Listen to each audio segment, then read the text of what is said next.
பிஜேபியுடைய மத்திய அமைச்சர் எல்முருகன் சொன்னாரு.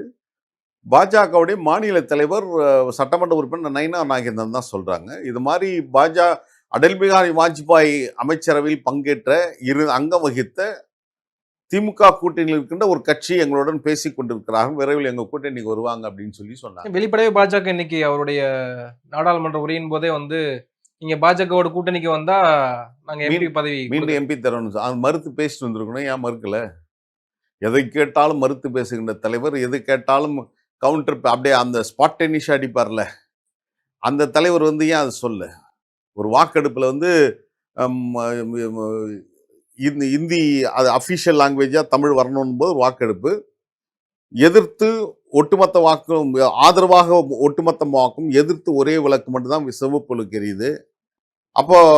அப்போது நாடாளுமன்றத்தில் இருந்து அது ஆளுங்கட்சி சொல்லுது, பாத்தையா அவர் பேர் அப்போ கோபால்சாமி, நீ தனியாக்கப்பட்டு விட்டாய், யுவர் அலோன் இந்த ஹவுஸ் அப்படின்னும் போது அப்படியே அடுத்து சிரித்து சொல்றாரு, காட்டில் சிங்கம் தனியாகத்தான் இருக்கும் அப்படின்றாரு.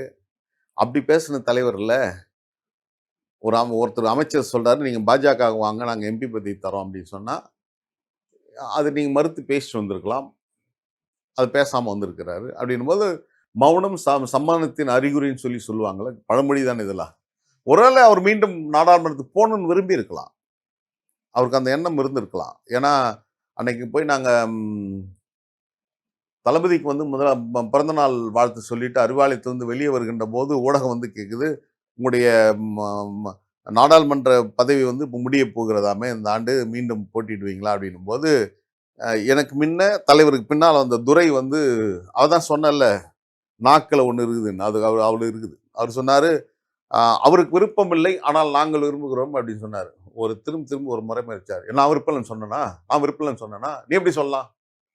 தலைவர் சொன்னது யார்? அந்த வரையை பார்த்து நாங்கள் சொல்லியிருந்தோம்னா நாங்கள் ஒரு வண்டியில் ஏற்றிருக்க மாட்டார்ப்ப அப்படின்னு இருப்பார். மகன் வேற என்ன பண்ணுறது? ஆனால் அவர் விருப்பம் இருந்தது. அப்போ விருப்பம் இருப்பதில் அவர் பாராளுமன்றத்தில் பெஸ்ட்டாக பர்ஃபார்ம் பண்ணுறவர், அதெல்லாம் நாங்கள் குறை சொல்லலை. ஆனால் இன்னும் நான் சொல்லுவேன், சட்டமன்றத்தில் கவனம் செலுத்துங்க, தமிழ்நாட்டு அரசியல் கவனம் செலுத்துங்க. நீங்கள் தமிழ்நாட்டு அரசியல் கவனம் செலுத்தினால்தான் ஒரு உயர்ந்த நோக்கத்துக்காக உருவாக்கப்பட்ட அந்த இயக்கம் அந்த பயணத்தில் மேற்கொள்ள முடியும். எல்லாரும் ஏமாத்திராதீங்க, ஒழுங்கான கூட்டமைங்க, ஒழுங்காக சரியாக இலக்கை தீர்மானித்து உள்ளே போய் சட்டமன்றத்தில் சிறப்பாக பணியாற்றணுன்றது என்னுடைய விருப்பம்.